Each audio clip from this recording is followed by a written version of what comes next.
pessoal, tudo bem? Sejam bem-vindos a uma nova reunião do simpósio da Liga de Hematologia e Hemoterapia. Hoje, temos o privilégio de ter uma pessoa muito querida por todos nós, uma professora da UNILA, a professora Rosana Álvares Callejas. Ela vai falar sobre o tema de hemoglobinoterapia e vamos um pouco a falar também sobre quais são as abordagens principais disso e também sobre o método terapêutico também que a gente tem que apresentar, tá bom? Também, aproveitando no momento, para que vocês lembrem um pouco do tema dos certificados, lembrem que em cada simpósio, cada palestra que a gente vai ter aqui no simpósio, a gente vai colocar uma palavra-chave para que vocês no formulário do último dia, vocês possam colocar essas palavras-chave para ter o certificado, tá bom? Não esqueçam, tá bom?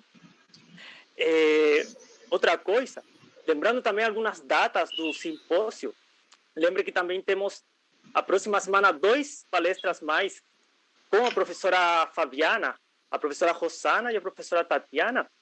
Elas vão apresentar uns temas muito legais para nós, que involucra tudo que é essa liga de hematologia, né?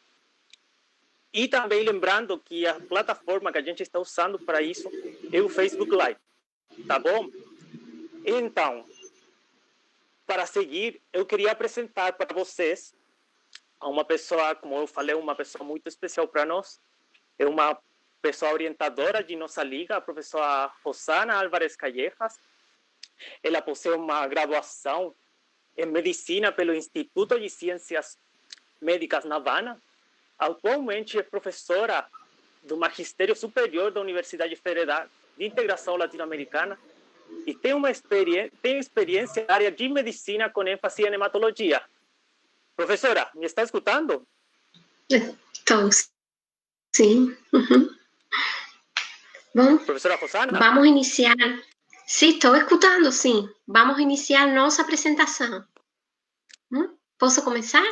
Professora, acho que estamos com um problema técnico aqui. Estou escutando, sim. Sim, estou escutando. Então, prof, eu deixo tudo para você. Perfeito. Então, sim, podemos... perfeito, prof. Então, deixo para você a plataforma para que você possa...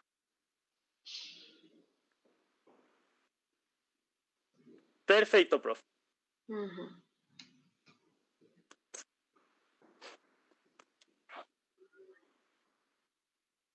Pode começar, prof.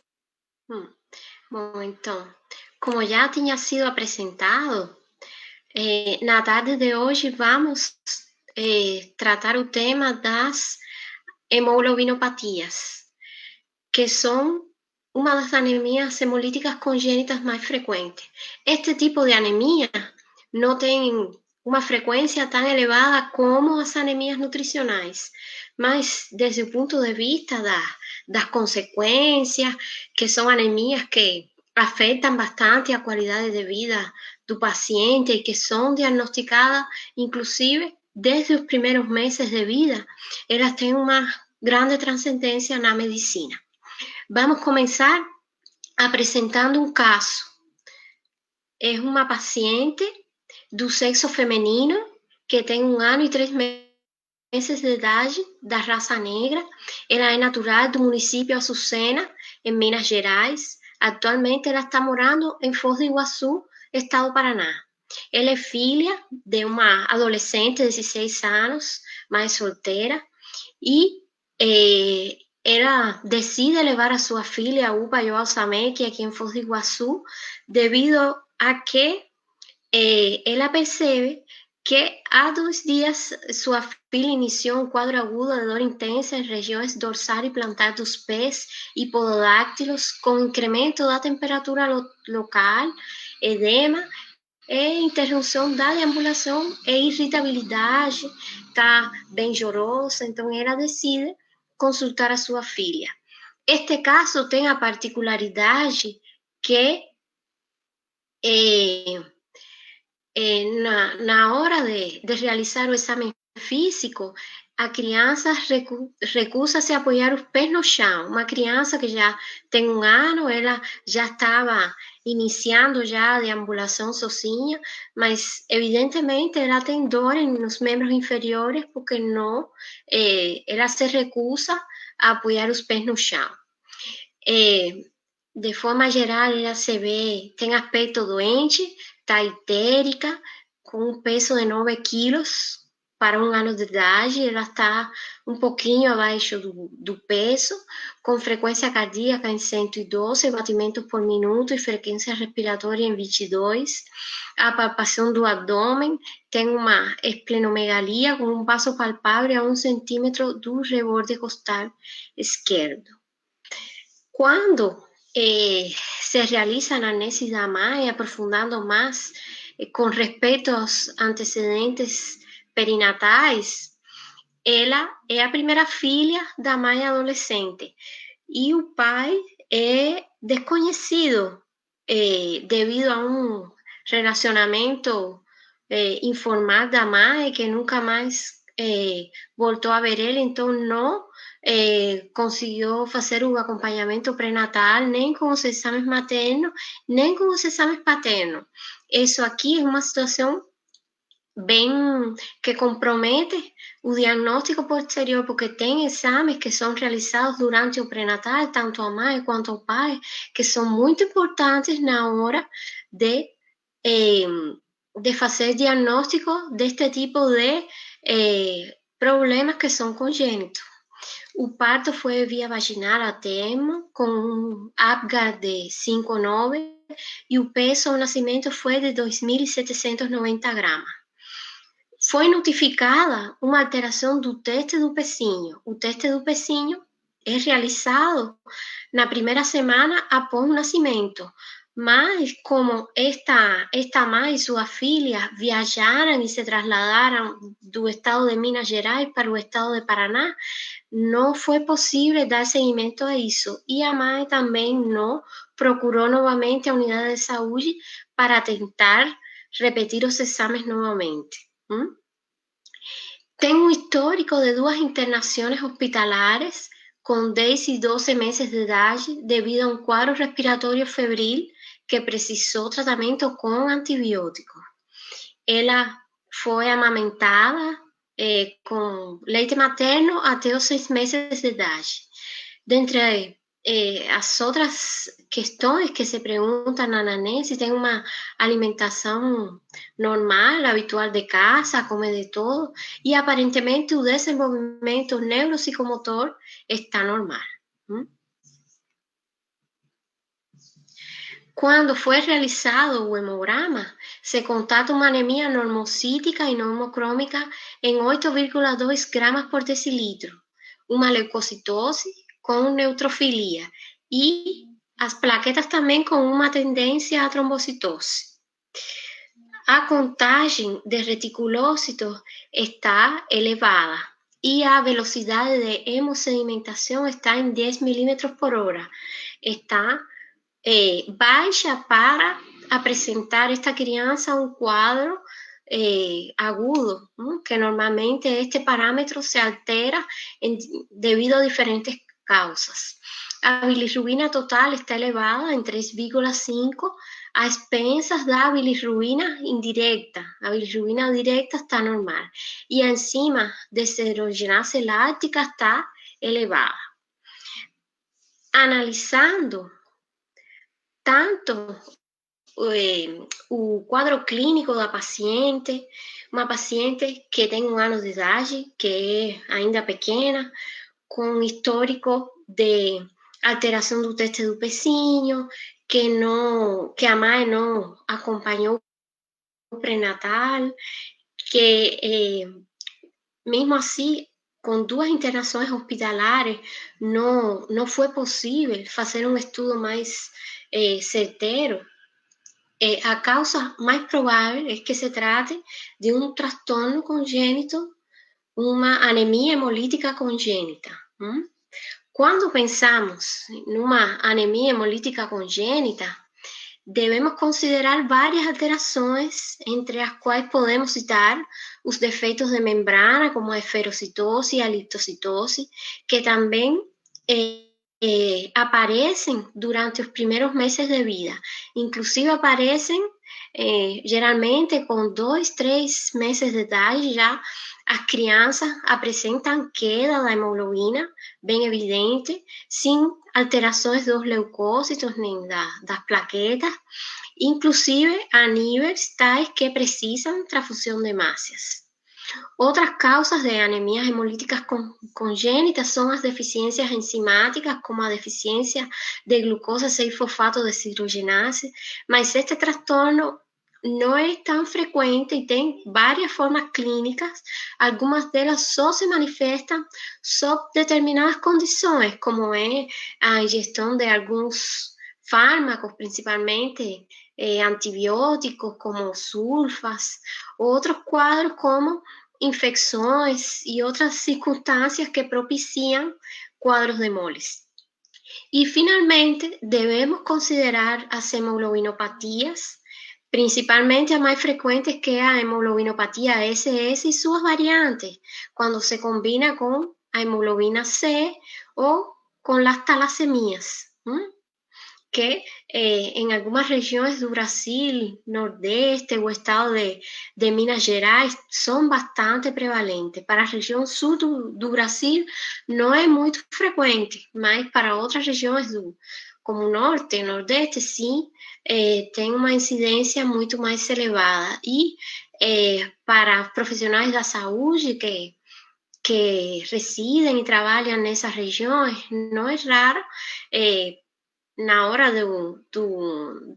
tanto nas unidades de saúde, como nas UPAs, como nos hospitais, atender pacientes com estas características.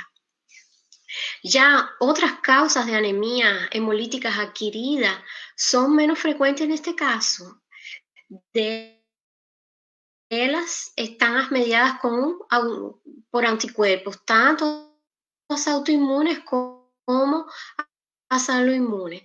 E a hemólise de causa não imune, no curso das infecções, em curso de outros quadros, com lesões neurológicas, renais, como a púrpura trombocitopênica trombótica, casos de queimadura, de válvulas protésicas, que não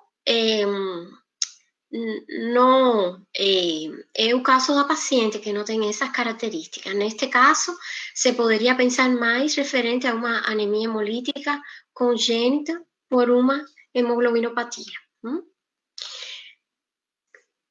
Devemos considerar dois tipos principais de hemólise: a hemólise extravascular e a hemólise intravascular. Qual é a hemólise extravascular? É aquela que acontece principalmente no baço e no fígado, nos leitos capilares desses órgãos.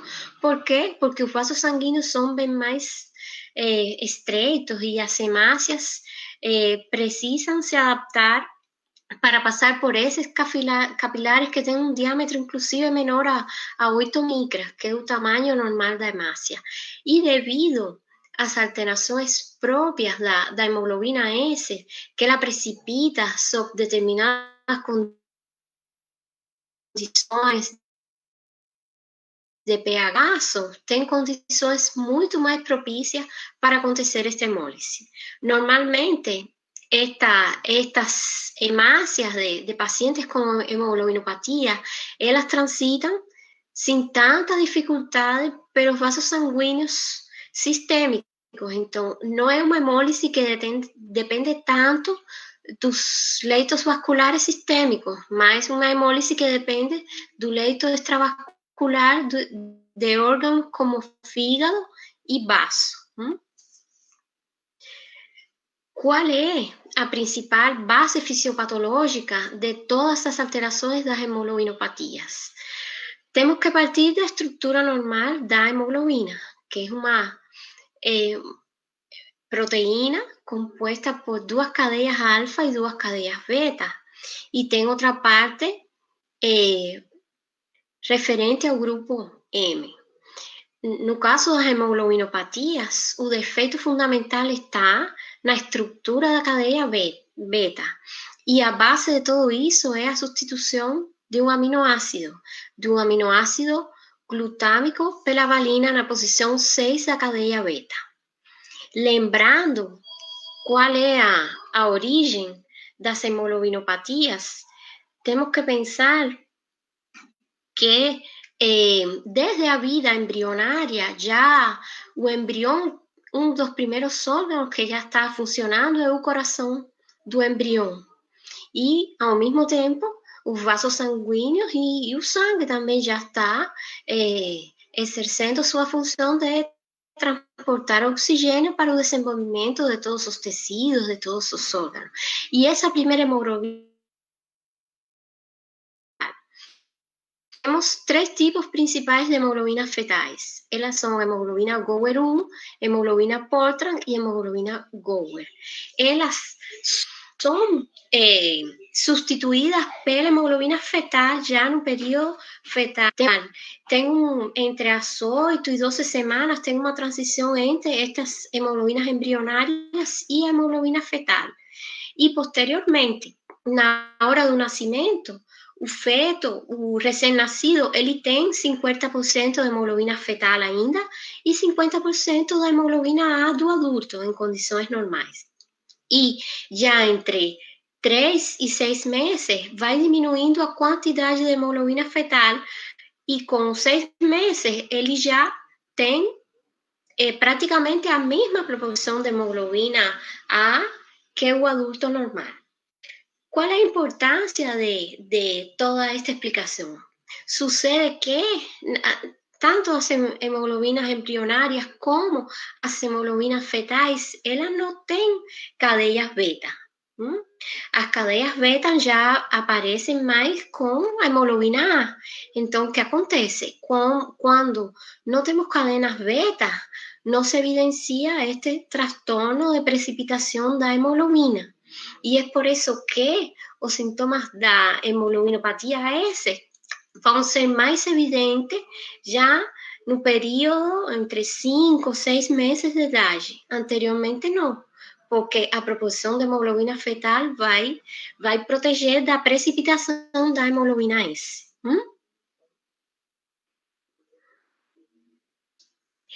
Como podemos diferenciar dentro do grupo das hemoglobinopatias, as talassemias das hemoglobinopatias S, C e D. A diferença fundamental radica em que as talassemias são transtornos quantitativos da extensão da síntese das cadeias alfa e das cadeias beta.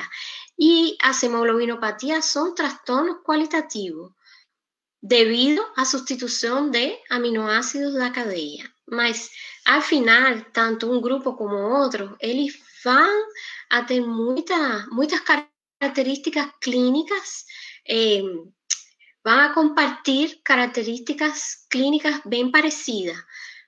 Pacientes podem desenvolver palidez, em ocasiões predomina mais a icterícia, é uma palidez ictérica, vão ter esplenomegalia. Por quê? Porque esta hemólise acontece mais dentro do vaso, junto com os sinais clínicos específicos de cada entidade.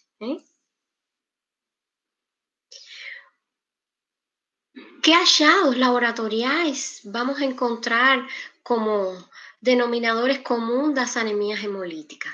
Bom, primeiramente, vamos ter parâmetros que estão relacionados com o incremento da destruição celular, como é a bilirrubina não conjugada e do urobilinógeno urinário, que eles vão estar aumentados, porque devido a esta hemólise. E a aptoglobina, que é a proteína que vai transportar a hemoglobina livre no plasma, vai estar diminuída, porque ela vai estar sendo utilizada. Estes são os 2 parâmetros fundamentais relacionados com o incremento da destruição celular. Poderíamos também falar aqui do incremento da enzima deshidrogenase láctica, que é também um produto intracelular que é liberado e aumenta no plasma quando acontece um processo hemolítico. Otros hallazgos importantes se deben a un incremento da produção celular, como a reticulocitose, que é um incremento das células vermelhas que ainda não completaram totalmente seu processo madurativo, e a hiperplasia eritroide na medula óssea. Claro que nem para fazer o diagnóstico de certeza precisamos fazer um mielograma, mas normalmente a medula destes pacientes está hiperplásica, ela está produzindo hemácias a uma velocidade bem maior do que em condições normais. E outros parâmetros estão relacionados directamente con estas células eritroides que están siendo destruidas, como es la morfología de ella y a osmótica y enzimas específicas, ya no caso da esferocitosis, eritocitosis o deficiencias enzimáticas. Bom, aqui temos uma imagem de uma criança com uma inflamação na mão e uma úlcera no membro inferior. E aqui vemos como uma simples substituição de base nitrogenada, de uma mudança aí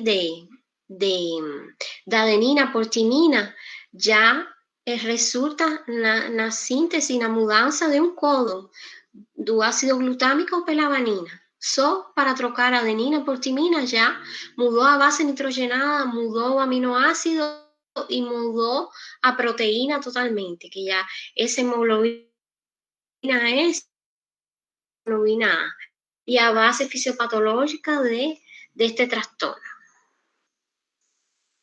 Esta imagem aqui corresponde na primeira posição qual é a corrida eletroforética normal da hemoglobina A. Aqui, como é o padrão do portador, da pessoa que tem e em comparação com a pessoa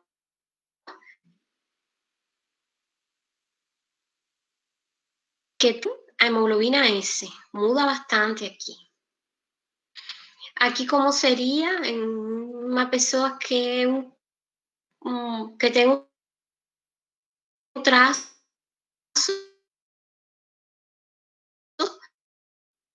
de beta-lacemia, de beta-lacemia maior, uma combinação de hemoglobina 1,2. Aqui temos a paciente com hemoglobina C, SC, que tem um pouco de S, um pouco de C e também pequenas quantidades de hemoglobina fetal. A eletroforese de proteína é um estudo bem útil para diferenciar devido a essa corrida eletroforética qual é o tipo de hemoglobina que está presente. E de grande importância é o esfregaço de sangue periférico, que aqui se ven as células falcêmicas já, hemácias, com esta forma característica de meia lua, devido a essa precipitação da hemoglobina. Tem outras hemácias que ainda estão normais, claro. Aqui nesta imagem se exemplifica como é o processo de falsiformação da hemoglobina, que dá lugar a quê? A oclusão vascular. Essa oclusão vascular provoca alterações endoteliais bem importantes e compromete aqui na microcirculação. Essa vasoclusão provoca infarto, necrose, disfunção orgânica. Essa bilirrubina livre é a causante do ictero também. Agora vamos falar um pouco das principais crises e, ao mesmo tempo, dos sintomas clínicos mais característicos da hemoglobinopatia. Estão as crises vasoclusivas, que elas são uma das mais frequentes e correspondem a vários territórios e órgãos. Em crianças pequenas, como en este caso, están las crisis MAOP, que cursan con aumento de volumen, inflamación, dor, calor local. Están las crisis óseas, que son más frecuentes en adultos también. Las crisis MAOP son exclusivas de crianças.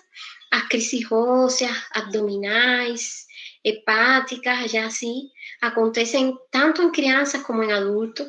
E a síndrome torácica aguda é um processo muito parecido com uma pneumonia, só que no caso dos pacientes com hemoglobinopatia SS, coexistem fenômenos tromboembólicos ao nível da microcirculação pulmonar junto com processos infecciosos.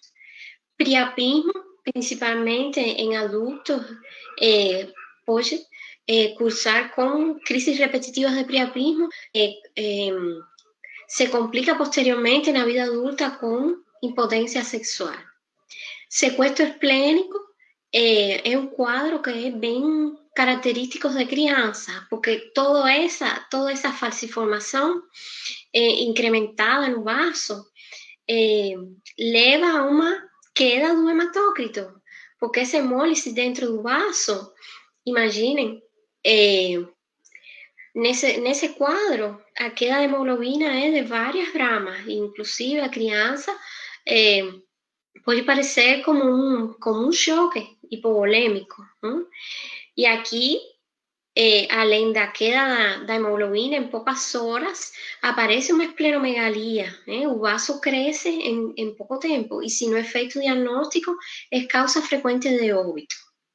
A crise megaloblástica muitas vezes se deve a deficiência de ácido fólico devido a esse estímulo constante de eritropoiesia acelerada. Em certas circunstâncias, paciente chega a apresentar uma deficiência e é por isso que deve ser tratado de forma contínua com ácido fólico. Já a crise aplástica é uma aplasia relativa, não chega a ser tão severa, mas sim apresentam queda da hemoglobina considerável, dos leucócitos e das plaquetas e se relacionam muitas vezes com infecção pelo vírus parvovírus B19. É uma crise que deve ser tratada muitas vezes com concentrado de hemácias, mas tem um pronóstico benigno.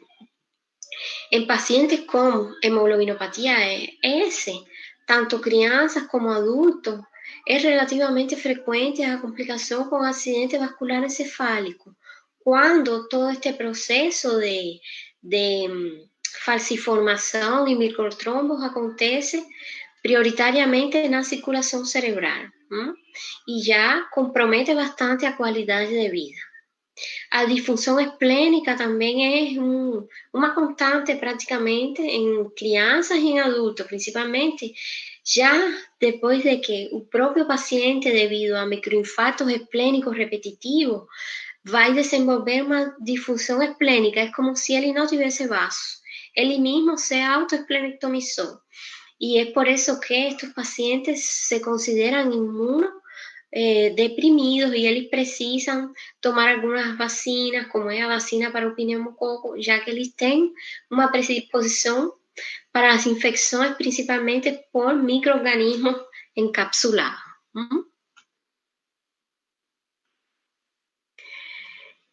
Que fatores podem desencadear uma crise em paciente com hemoglobinopatia S?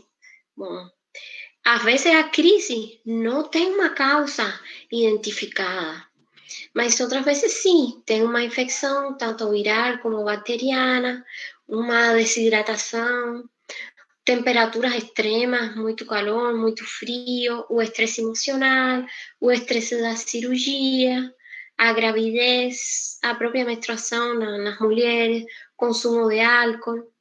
Existen varias causas que son evitables o podemos ya prevenir que las complicaciones sean mayores. Si es un paciente con hemoglobinopatía S que debe ser sometido a una cirugía, debemos tomar todas las medidas para que no se descompense, que no existe un incremento de hemólisis.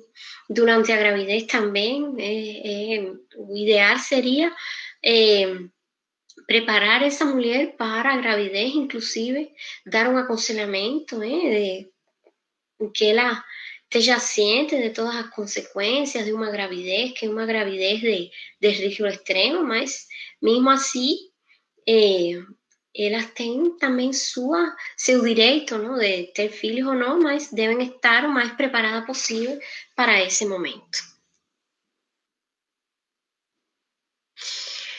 Bom, a conduta terapêutica, de forma geral, neste caso específico, o ideal tivesse sido que essa mãe tivesse tido um acompanhamento pré-natal adequado. Por quê? Porque entre os exames que são realizados no acompanhamento pré-natal está a eletroforese de hemoglobina, que é feita a toda mulher. E neste caso, provavelmente a mãe, provavelmente não, com certeza a mãe é uma portadora, não, do traço, ela tem um traço falcêmico. O pai é desconhecido, mas se já sabemos que a mãe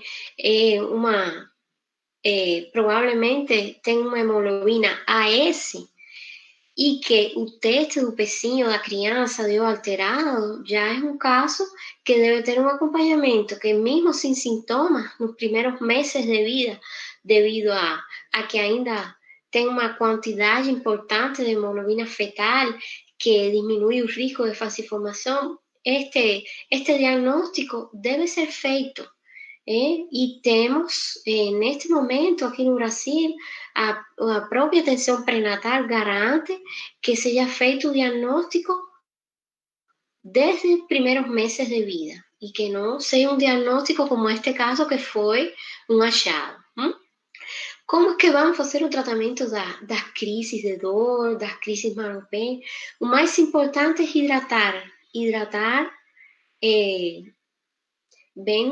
hidratar suficientemente, preferentemente com soluções hipotômicas, como glicose ao 5%, que é a solução ideal. Não, a diferença da hidratação com soro fisiológico, nos pacientes com hemoglobinopatia S, vamos preferir utilizar a glicose como solução hidratante. O uso de analgésico para aliviar a dor, tanto analgésicos como os anti-inflamatórios não esteroideus, dipirona, tramal, em dependência da intensidade da dor, o uso de antibióticos se é necessário. E falando de antibióticos, no caso das crianças com hemoglobinopatia S, um dos esquemas de tratamento profilático com antibiótico é o uso da penicilina oral para prevenir complicações de etiologia infecciosa. Durante os primeiros 5 anos de vida, deve ser feita esta profilaxe com penicilina orais.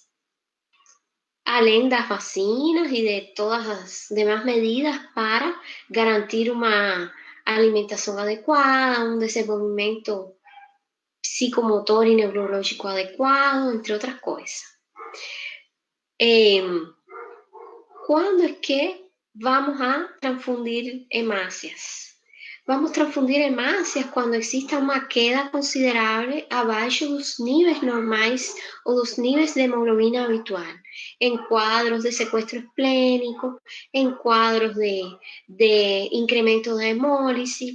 As crises de dor não são, per se, não são indicação da transfusão de hemácia. Já outros quadros graves, como acidente vascular encefálico, complicações posteriores a cirugía, complicaciones de la gravidez, ya ahí debemos realizar una variante de transfusión de hemácias que es a exsanguinotransfusão. Aquí vamos a tentar fazer um recambio sanguíneo para diminuir a porcentagem de hemoglobina S. Idealmente deve diminuir embaixo de 75% para garantir uma evolução melhor. Existe um fármaco que é a hidroxiureia, que ele é um agente alquilante, é um fármaco também utilizado em algumas neoplasias hematológicas, mas no caso das hemoglobinopatias, usamos ele para incrementar a síntese da hemoglobina fetal. E aumentando a porcentagem da hemoglobina fetal, estamos diminuindo a porcentagem da hemoglobina S. E o paciente também melhora. Mas nem todo paciente faz uso de hidroxiureia. Geralmente em criança, tentamos evitar o uso de hidroxiureia, né? Só deixamos para aqueles pacientes com complicações, com síndrome torácica aguda a repetição, com alterações do Doppler transcranial e com risco de desenvolver um acidente vascular encefálico. Já em adultos, também aqueles com síndrome torácica a repetição, com outras complicações orgânicas severas, são tributários do uso da hidroxiureia. E o que acontece principalmente com estes pacientes com hemoglobinopatia SS, já quando são adultos, quando já passaram por várias crises de dor, por várias síndromes torácicas agudas, que já fizeram exsanguinotransfusão, já é um momento que eles têm um incremento considerável da ferritina, porque o ferro tem um ciclo fechado no organismo e todo esse ferro que é liberado quando acontece a hemólise das hemácias próprias e das hemácias transfundidas vai se armazenando no organismo em órgãos como miocárdio, glândulas endócrinas, fígado, e eles desenvolvem uma complicação que é a hemosiderose. E ao final termina se complicando com isso, com quadros de insuficiência cardíaca, com insuficiência hepática, com transtornos endócrinos, e é por isso que o tratamento quelante com fármacos como a deferoxamina vai diminuir esse depósito de ferro e vai ajudar a melhorar a qualidade de vida do paciente. Existe uma tendência a que cada vez esses pacientes com hemoglobinopatia S adulto tenham um pronóstico de vida melhor, tanto em anos de vida como qualidade de vida. Já existem regiões, alguns países, que estes pacientes superam os 60 anos de idade. E, na verdade, essa seria isso seria o ideal, tentar que a qualidade de vida deles e também os anos de vida deles sejam aproximadamente igual a pacientes sem doença hematológica. Claro que, além de todas estas medidas, está a própria educação do paciente, a comunicação com o paciente, porque sem isso não é possível lograr nada. Não é uma tarefa do médico nem dos profissionais da saúde. O paciente deve ter uma atitude bem ativa, deve conhecer sua doença, deve se cuidar e deve evitar o máximo possível todas as condições que precipitem as crises, que predispõem a outras complicações. Eu quero deixar para vocês estes 2 livros como bibliografia. E, como mensagem final, pensar que o tratamento começa antes dos primeiros passos, antes de que o bebê, inclusive, antes do nascimento do bebê, pensar que esse paciente, filho de uma portadora do traço falcêmico, poderia ser uma criança doente, devemos estar preparados para isso.